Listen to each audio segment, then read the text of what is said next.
Welcome to Family and Economics. This is the newest program for Arkansas issues, sponsored by Conduit for Action. I'm Brenda Vassar-Taylor. I'll be your host today, and I'm honored to have a guest, Jerry Cox.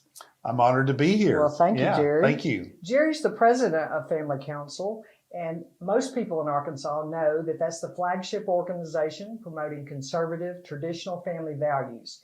Jerry, give us some background and history, what you've been through building this organization. I tell you what, there's a lot of background and a lot of history. I started Family Council back in 1989 because I really saw a need for there to be a voice for traditional family values in two arenas. One would be public policy, meaning going to the state capitol and advocating good legislation. And the other would be in the area of public opinion, where I felt like the culture needed to hear the message that strong families matter and family values are important if we're going to be a successful nation and a good culture. And so that set me on a path of going out into the public arena and into the political arena and promoting all kinds of good stuff, so to speak. And so that's what we've been doing for the last 30 years. Well, I know my experience early on with Family Council was through Dr. James Dobson and Focus on the Family.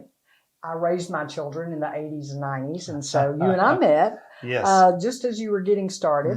And you're correct. We were certainly engaged in some battles at the Capitol. Right. Now, our program today and our series of programs, Family and Economics, we're going to talk about how economic issues, economic freedom, economic prosperity, how does that relate to family values? I mean, that's what I want you to teach us. Well, I tell you what, the two are really inseparable, because where is Walmart going to find good workers who don't steal, who show up for work on time, who work hard? Where are they going to find these people, if not from good, strong families?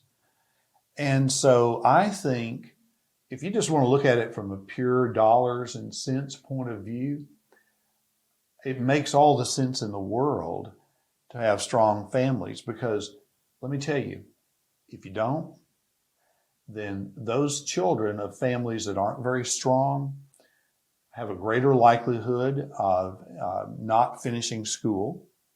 They have a greater likelihood of being physically sick more than others. They have a greater likelihood of being on the wrong side of the law. They have a greater likelihood of growing up and needing to be on public assistance.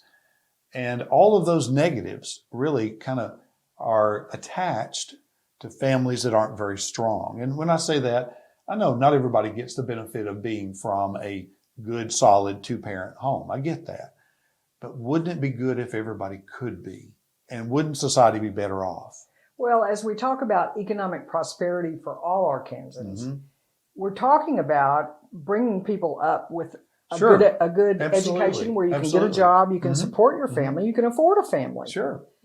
And so tell me, with your now over 30 years of experience, what are some of the things that keep you going 30 years? Because I have a feeling sometime at the Capitol has not always been fun.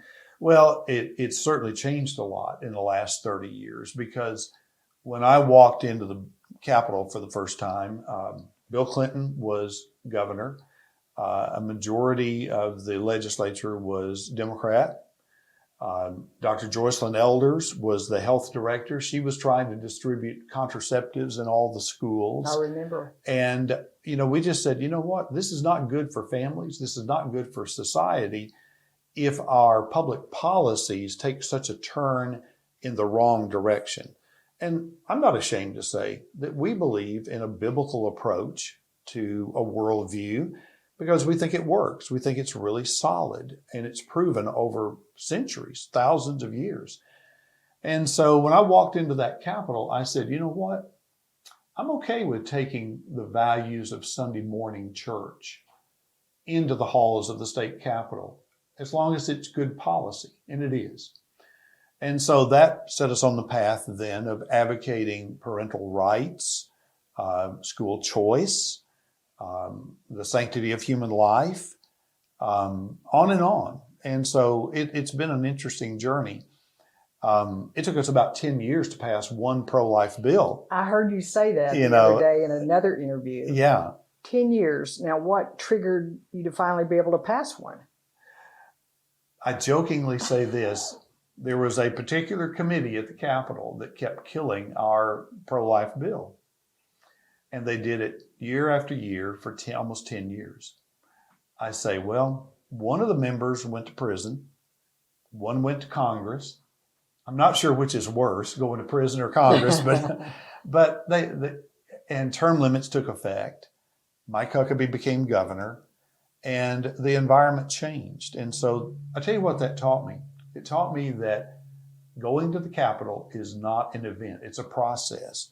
And unless you're willing to go out there for the long haul and work and work and work year after year, time after time, and endure defeat and keep coming back, you will not be successful. But if you will endure that, then you can win. And we did. It took us 10 years on the first bill. This year, the legislature passed 13 pro-life bills. See, that is amazing. And for those who work toward economic freedom, which in our Conduit for Actions position means smaller government, where the people keep more of their money and have more decisions and more say about what happens in their life financially. Right.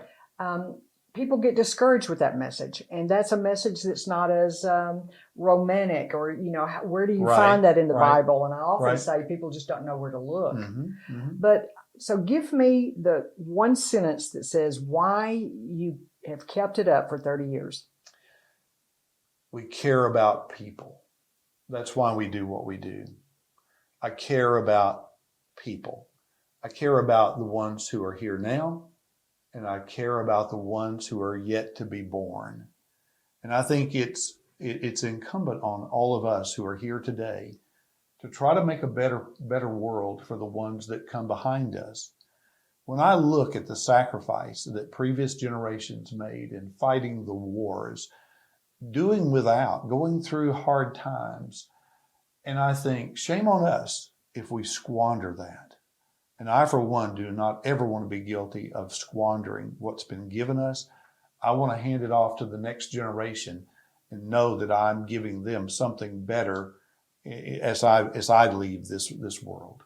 Well, Jerry, family and economics are honored for you to be part of what we're going to teach the people, and we look forward to seeing how family values and economics can merge and make a better Arkansas. It will. Thank you, sir. Thank you. Thank you.